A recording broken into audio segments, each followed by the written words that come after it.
Water, the second most vital element needed for life. So the number one vital element needed for life is oxygen.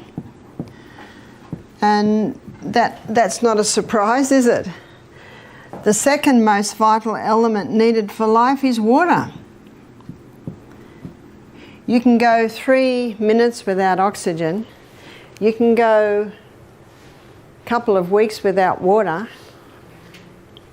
I always thought it was 3 days without water until I read a book called The Long Walk about some people who were escaping the Siberian work camp, and they were in the desert and they went nearly 2 weeks without water. Water is the second most vital element needed for life. In fact, where there's no water, you don't usually get people living, do you? I always say to people, how much water do you drink? And these are some of the answers. I don't like water. If I drink water, my feet swell. If I drink water, I'm going to the bathroom all day. Those last two answers tell me that the water's not getting inside the cell. So how do we get the water inside the cell? We have to go to the third most vital element needed for life, and that is sodium. The fourth most vital element needed for life is potassium. So let's go back to sodium. In nature, we find the highest amount of sodium in seawater. And seawater contains 92 minerals. Of those 92 minerals, 30%, approximately 30% is sodium.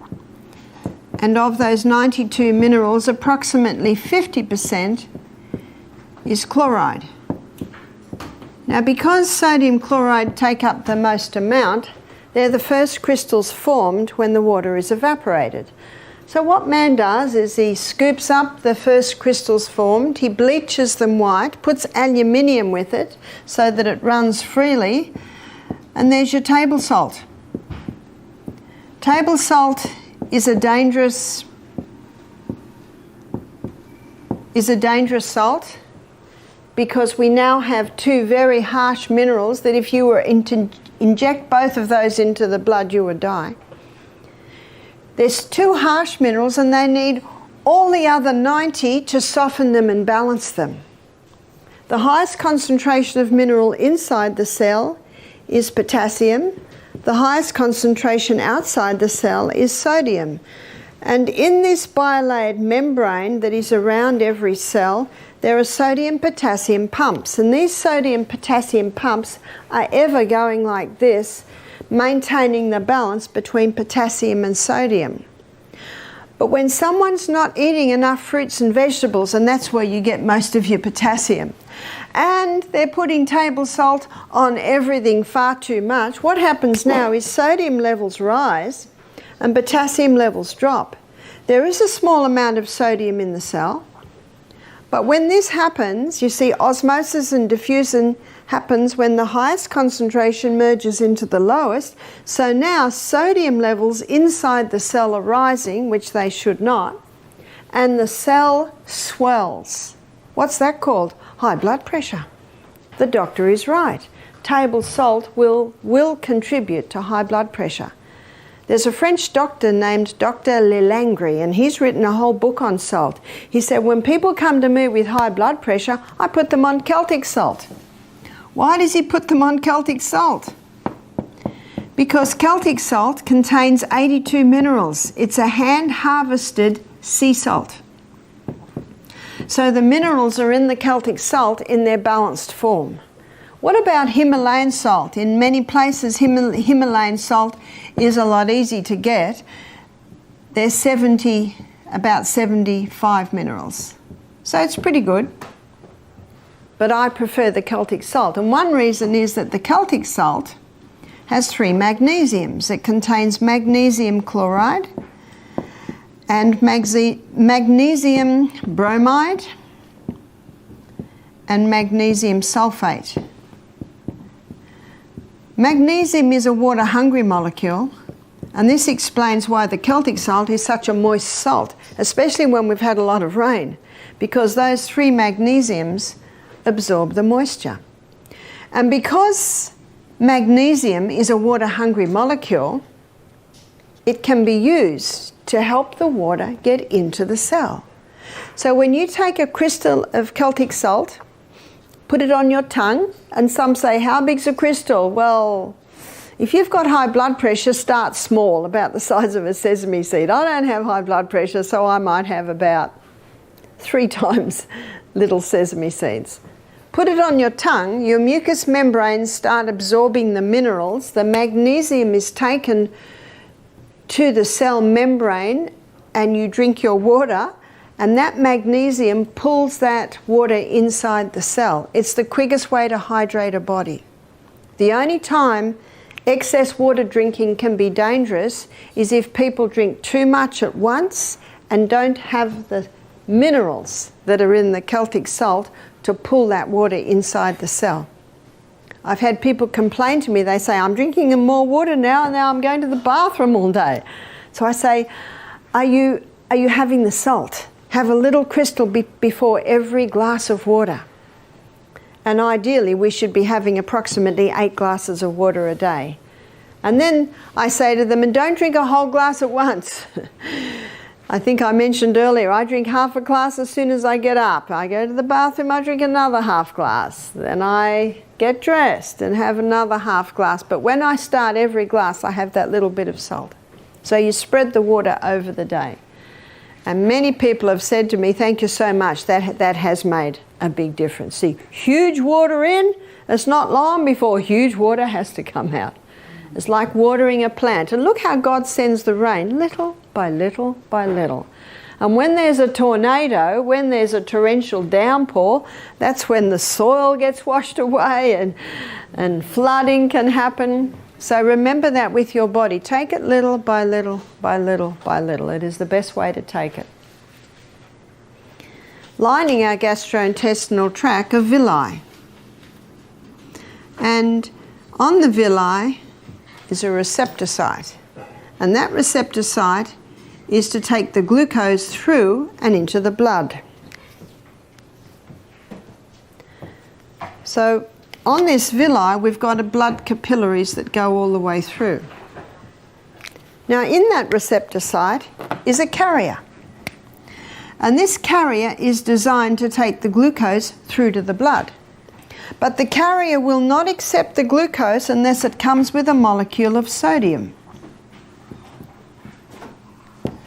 I read this in my anatomy and physiology book. In the anatomy and physiology book, I memorised the sentence so I could give it to you from the horse's mouth. Sodium is the main transport system of glucose across the brush border wall and into the blood. And yet what are we told? Don't eat salt. Well, I agree with the table salt because it causes this imbalance of minerals in and out of the cell, absolutely. And did you know that sodium chloride is so strong it can kill the taste buds? Have you seen people that eat table salt? They put it on everything and they put it on before they've even tasted it. Well, no wonder, their taste buds are dying. Whereas Celtic salt, with all of its minerals, it enhances the flavour of the food. Now the red lentils we had this morning, a few people have said, what's in this? I've even served it at my house at breakfast and people have said, is there chicken in this? And I know why they say that, it's because it's so flavoursome. Well, it has a little olive oil, some herbs, nice if you can get fresh or Italian herbs, and some Celtic salt and a bit of turmeric, that's it. I rinse it very well. It must be rinsed well first. And I do that just before it's fully cooked. And yet, as you can see, it's delicious. See, I'm not interested in cooking up onions and garlic, and much as I love that in my lentils, I'll do that at lunchtime. But in the morning, I've got hills to run up and down, creeks to jump in. I'm not interested in being in the kitchen for a long time, and that's a very quick dish to make. So sodium not only is required to get the glucose into the blood, it's also required to get the water into the cell. So it's sodium.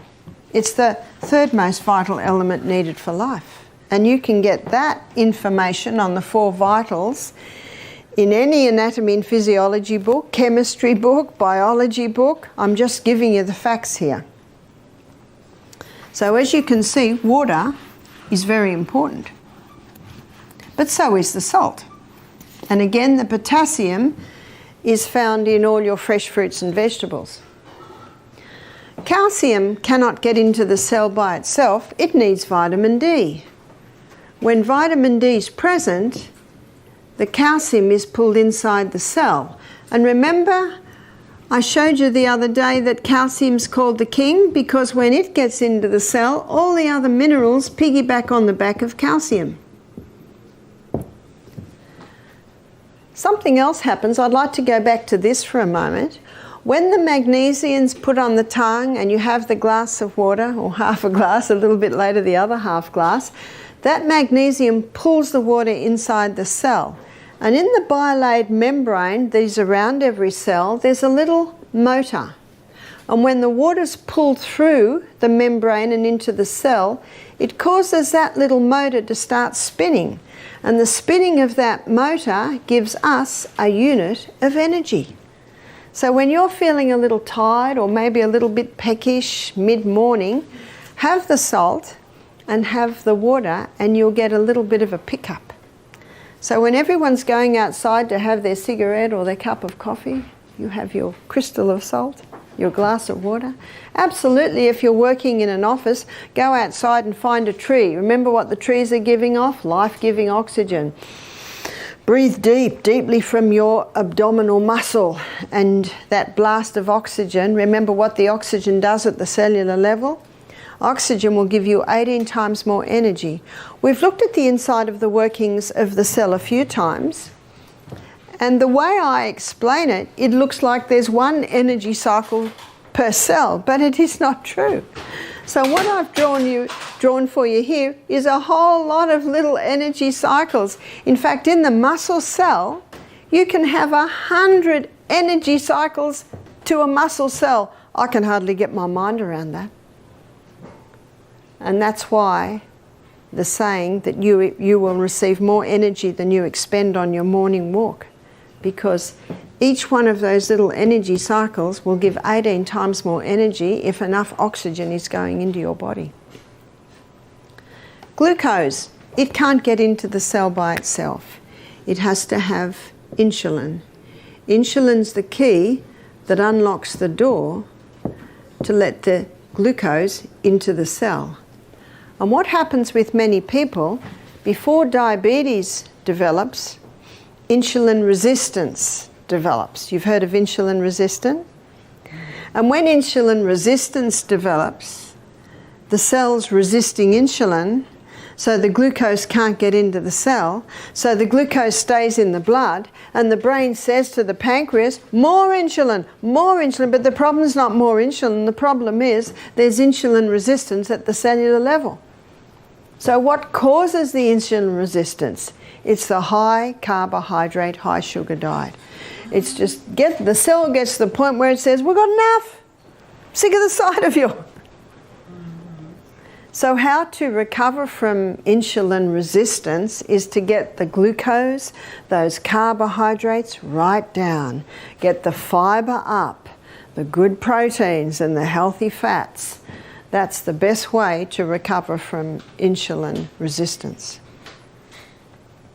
But you just imagine for a moment, and this is happening in America a lot today, people are not drinking enough water, they're not having the whole salt, and they're definitely not having many greens, which is where your magnesium is. So the little bit of water they're having is not getting inside the cell. They don't go out in the sunshine because they're scared of getting skin cancer. So they're not getting their vitamin D, so the calcium can't get in and the minerals can't get in. And they're trying to lose weight, so they've listened to a lot of the media hype that you've got to stop the fat because fat will make you fat. So they're on a high carbohydrate diet. Remember what fat will do? It'll give you satisfaction or a satiation, a full feeling. But if you're not having any fat, you just eat and eat and eat and eat and eat and eat. The whole packet of cookies goes, the whole chips go. There's not a sign in your body that says enough. It's the fibre, protein and the good fats that will give you that sign. So they're on a high carbohydrate diet, thinking that if they go fat-free, they'll lose weight. And can you see what's happening? The water can't get in, the minerals can't get in, the glucose can't get in, and the body says, what are we going to do? Because remember, this is the CBD of the human body. What are we going to do? And the body says, we've got one last thing up our sleeve. We'll just force it into the cell. That's high blood pressure. So high blood pressure can be a result of dehydration. It can be a result of mineral deficiency, magnesium deficiency. It can be a result of vitamin D deficiency. It can be a result of a high carbohydrate, high sugar diet. It can be a result of inactivity. So there's a whole lot of things that can come together to contribute to high blood pressure. That's why the detective hat has to be put on to find out why these things are so. And in some cases it'll be a bit of this one, in some cases a bit of that one, in some cases other things. And you saw from the first lecture, it seems a long time ago, doesn't it? Back to Monday. We looked at how genetics loads the gun, but it is lifestyle that pulls the trigger. So the cell, and understanding the workings of the cell, is paramount to understanding how these things affect the body. We have a book in our library, and I know we have it in the library here. It's by an Iranian doctor called Dr. Batman Geheldij. I think that's how you pronounce it. It's called One of the Body's Many Cries for Water. The second title to his book is He's Not Sick, He's Thirsty. The third title to his book is Don't Treat Thirst with Medications. His story is fascinating. I think it was in about the 70s or 80s. He was a political prisoner. And because he was a doctor, everyone came to him when they had problems. And all he had was water. So no matter what the problem was, he'd get them to drink a glass of water.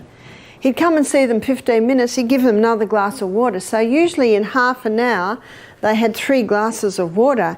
And he was just shocked at how the headaches are gone, the migraines have eased, the stomach ulcer pain had relieved, the asthma attack relieved. He only gave them water because he had nothing else. He just wanted to make, I guess, a show that he was doing something, and because he was doctor, they just drank their water. So he began to document what he was finding because it surprised him. He did not realize, he did not expect the water to have that much of an effect. I can't remember the period of time, but eventually the government changed and he was freed, and he said, look, do you mind if I stay a bit longer? I'm in the middle of this fascinating research. And he has presented his findings at medical conferences. He's presented his findings in medical journals, but it's not a very popular subject because you can't make much money out of water.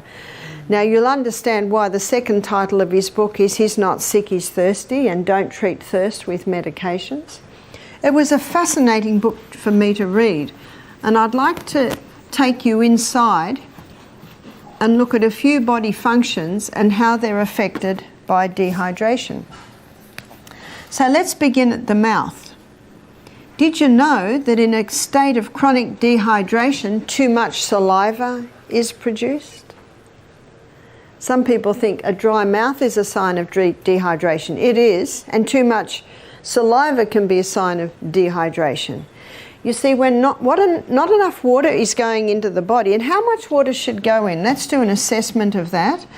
So our kidneys, to know how much water should go in, we need to look at how much is coming out.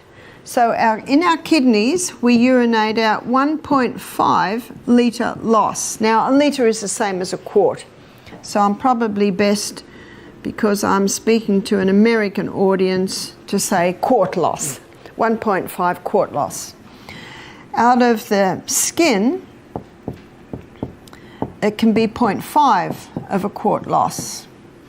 Out of the colon, 0.3 of a quart loss, and out of the lungs, it's about a 0.2 of a quart loss.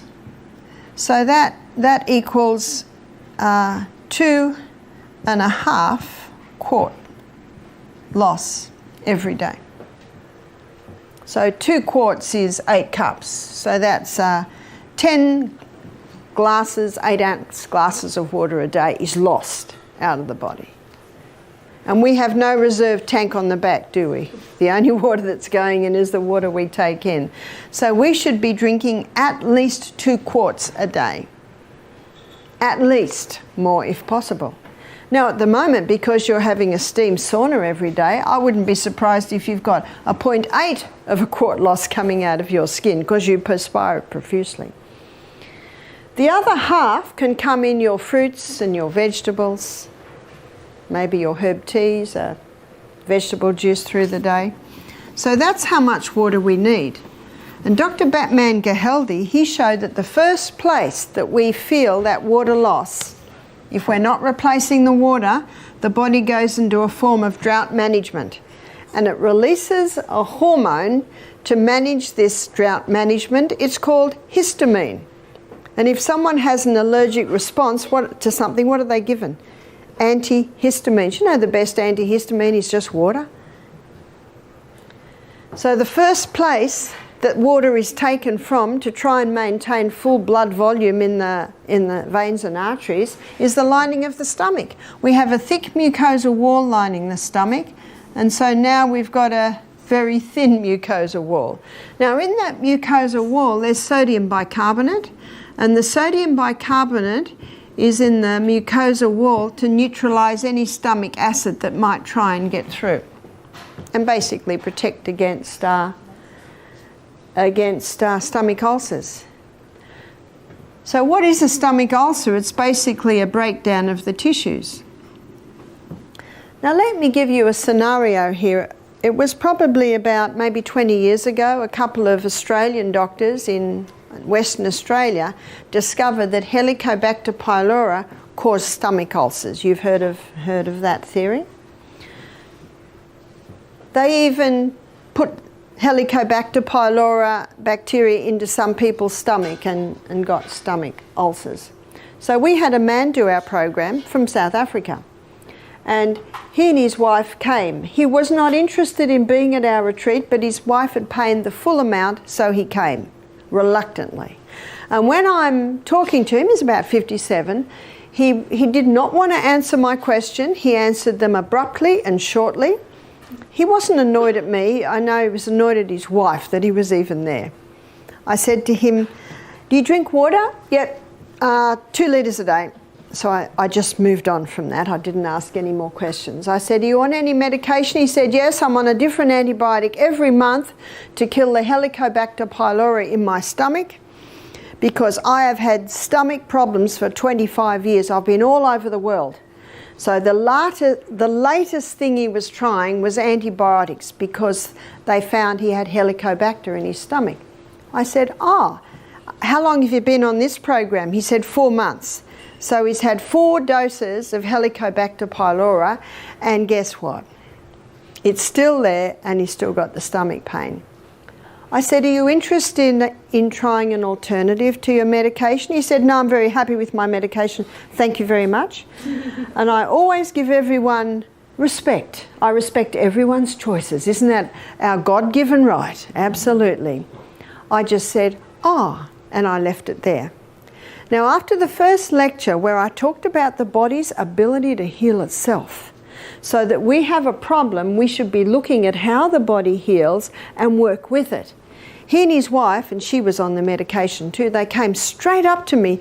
He said, "That made more sense than anything I've ever heard. I'm willing to do what you suggest." I said to him, "I have no authority over your medication, but I said, if it was me, I would cease it because it hasn't worked so far, and I would try the herbs that I suggest." He said, "I'm willing." So what I did was I gave him a herb called slippery elm. which coats and soothes the lining of the gut. He did our basic program, 2 days on juices, and we encouraged people, of course, to drink water between every juice. At the end of the week, I had a very happy man in front of me. He was eager to tell me something. I said, yes. He said, I've had no stomach for 2 days, first time in 25 years. I said, that's good news. And he said, and I've worked out the problem. To me, that was even better news. Because who's the doctor? We are. We are. I said, what was the problem? He said, I was drinking nothing between meals and I was drinking almost a whole litre of water with every meal. So I want to show you what was happening in his gut. So what was happening in his gut, he's drinking nothing between meals, which means the lining to his gut is very thin, which means the hydrochloric acid is breaking down the tissues. And remember, the bacteria is an opportunist organism. And so what happened is the body started to, its own microorganisms changed role and came to the cleanup team, remember the garbage collectors, and they started to clean up the dead tissue, and their name was called Helicobacter pylori. See why you have to ask why are they there? No wonder they find Helicobacter pylori in every case of stomach ulcer. They're there to clean up the mess. Now, as God would have it, when we smell food and we start to chew food, hydrochloric acid, here's hydrochloric acid is released. And hydrochloric acid connects with pepsinogen to release pepsin, which breaks down protein, but hydrochloric acid does something else. It's antifungal, antibacterial. And so it has the ability to wipe out these guys. And just as hydraulic acid is considering going down and wiping these guys out, he has a big glass of water. And what does water do to hydrochloric acid? It just dilutes it. So Helicobacter pylori is chomping away at the dead tissue and it goes, whew, that was close. Chomp, chomp, chomp. What this man discovered is that he was drinking water at the wrong time. Do you remember I said to you earlier, I said, how much water do you drink a day? And he said 2 litres. And because he was a little bit abrasive with all his answers, I decided not to push it anymore. So now he drank early in the morning. He stopped drinking half an hour before his meal. That half an hour before the meal immediately thickened that mucosa wall. The water he had the day before fed the hydrochloric acid that's made in the liver. So let's have a look at what's happening now. Now being at the health retreat, he's drinking water at the right time between meals. His mucosa wall is getting thick. And then when he eats his meal, hydrochloric acid, which is not being watered down anymore, comes down and wipes out Helicobacter pylori. What a wonderful process. Who healed him? His body healed itself when given the right conditions. When someone comes to me with Helicobacter pylori, one of the first things I do is increase their hydrochloric acid. Because if you increase the hydrochloric acid, remember what one of its roles is? Antibacterial, anti-yeast, antifungal. Now, I'm not criticising the doctors that discovered that Helicobacter pylori causes stomach ulcer. It is there. It does play a role. But why is it there? Can you see that? And unfortunately, on the board that awards Nobel Prizes, there are representatives from the pharmaceutical companies. So we won't go any further there, and I certainly am not saying people that get Nobel Prizes don't deserve it. Absolutely they do, because of their great work. But I'm just presenting you the facts. I'm just giving you the basic anatomy and physiology. So this man who'd had stomach pain for 25 years found relief by just drinking water at the right time, which allowed his body to heal itself. Dr. Batman Geheldhind, we call him Dr. B, he found the first place that we lose water is the lining of the gastrointestinal tract. He also found that if you go down the gastrointestinal tract, you come to the pancreas. And the pancreas releases two hormones into the blood to help balance blood sugar levels. That's your insulin and your glucagon. But if you're dehydrated, those hormones aren't being made as they should be. So people that are dehydrated, that can be a contributing factor to diabetes.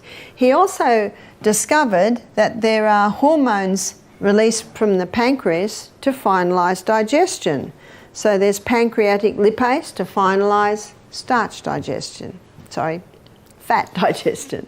There's pancreatic amylase. That's what finalises starch digestion. There's trypsin and chymotrypsin that finalise protein digestion. Now, they're all made out of water. If you don't have enough water, your digestion will be compromised. At every stage, water is needed for every body function. So no wonder Dr. Beat entitled his book, when a person has a symptom of disease, he says, must be one of the body's many cries for water. That's the title of his book. Our brain cells shrink when they don't have enough water. Headaches are common when we don't have enough water. Negative thought patterns can develop when our brain cells don't have enough water. I can get my hand to go in and out like that without pain because around every joint there's fluid. And that fluid is synovial fluid, and it is 99% water. In a state of dehydration, the body can take some water from there to maintain full blood volume in the major arteries and veins.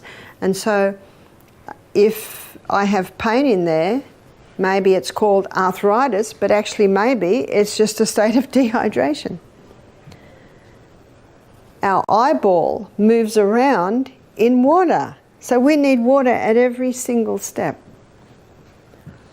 Also, our lungs. Now, at the bottom of our lungs, I'll draw you a small picture of our lungs so that you'll understand this. So here's our lungs here. That's one lung. So your trachea splits and comes down, and then it splits again into little bronchioles. It's quite a process. And then at the end of every bronchiole, looks like a little bunch of grapes, but they're alveoli. So at the end of the bronchioles, you've got the alveoli, and this is where the gaseous exchange takes place. Over every alveoli, there's a little blood capillary network, and it is in that blood capillary network where the oxygen is picked up from the alveoli, and the blood drops the carbon dioxide and we breathe out. In every alveoli, there's a minuscule droplet of water. And because of the surface tension of water, when you breathe out, that little alveoli collapses, which allows all the carbon dioxide, the majority of it, to be breathed out. So that now when you breathe in, you can breathe in more oxygen. In a state of dehydration, that little droplet of water is not as it should be, which means that doesn't totally collapse when you breathe out, which means you can't get your full quota of oxygen. But what also happens, the body, to prevent the water loss, it can start constricting the little bronchioles so that we don't lose water. And so one of the signs of dehydration can be constricted breathing. The blood gets very thick in dehydration. Our blood needs to be nice and thin so the heart can pump it easily, so that the little filtering units in our kidneys can filter it with ease. So water is needed for every single body function. I'm going to give you a story of a man that came to our retreat who had three main problems. He had chronic headaches, which he took a lot of painkillers for. He had a very congested chest, and also he had terrible lower back pain. Did you know that 75% of weight held in your lower back is held by water. The other percentage, of course, is taken with your ligaments, your muscles. And so a state of dehydration, lower back pain is quite common. So that's what this man had. And when I was consulting with him, I said to him, how much water do you drink a day? He said, oh, I don't drink water. I said, you don't drink water? I said, what do you drink? He said, oh, Coca-Cola, coffee, because he has a lot of painkillers. He was only 44. He was a well-built man, but at 44, his quality of life had gone. So we encouraged him to start drinking more water. By the end of the week, the headache had gone. By the end of the week, the lower back pain had certainly eased and his lungs were a little freer. I saw him 5 weeks later. He jumped out of the car with a big smile on his face and had a 2-litre, you'd say 2-quart bottle of water. He said, I'm drinking 4 litres a day. He said, in 5 weeks I've had no headaches, no lower back pain, and he said my chest is almost clear. What was his problem? It was dehydration. How nice when it's as simple as that. It's not always that simple, but it's nice when it is that simple. So Dr. B's book, One of the Body's Many Cries for Water, is an important book because he goes into every body function and shows how important it is for us to be drinking adequate water. One lady said to me, I drink quite a lot of water in my cups of tea. Sorry, that doesn't do it because tea contains dehydrating agents. Caffeine and tannin are both quite strong dehydrating agents. And if she puts a little teaspoon of sugar in that, there's another dehydrating agent in there. We had a pathologist do our program. He said, we've done studies on caffeine and we have found that you need 5 cups of water to make up for the dehydrating agents in 1 cup of coffee. Now that was a cup of coffee that also had sugar in it as well. So not only are people not drinking enough water, but they are also causing dehydration because of the drinks that they are having. Again, we need to drink little by little by little. Much depends on your activity through the day. If you're working out in the garden and perspiring a lot, if you're having steam baths a lot, then definitely you need to drink more water. One of the signs that you're drinking adequate water is that your urine is clear. So when your urine is clear, that's a fairly good sign that you're drinking enough water. Now at the moment here at the retreat, you're having B vitamins, and those B vitamins have an effect on your body to cause your urine to be fluorescent yellow. So don't be surprised if this week your urine is fluorescent yellow. So you just got to find out how to get it in. And many people in aged care facilities, elderly people, they do not drink enough water. And it certainly is a contributing factor to the mental illness and the deterioration in brains we're seeing. In Australia, there are 1,700 cases of Alzheimer's being diagnosed every week. Now that's a bit scary. Did you know that God never meant our brain to deteriorate? And tomorrow we're going to go to the brain, and tomorrow I'm going to show you how you can get brighter and smarter and wiser with age. Brains should not be deteriorating. Have you read of Alzheimer's or dementia in the Bible? I certainly haven't. And before the flood, you know, people were living till they were 700 and 800 years old. We're getting people today who are showing signs of dementia and Alzheimer's in their 40s. And in their 50s, and that this should not be. And it's often not just one point, often it's several points, but one is certainly dehydration. So I'll give you a story to illustrate. We had a lady came and did our program a few years ago now, it's probably about 6 years ago now. She was 45 and she brought her mother who had dementia. So we always say if someone has Alzheimer's or dementia, they will need to have a carer with them. Because we're not a hospital, we just teach you how to give your body the conditions for healing.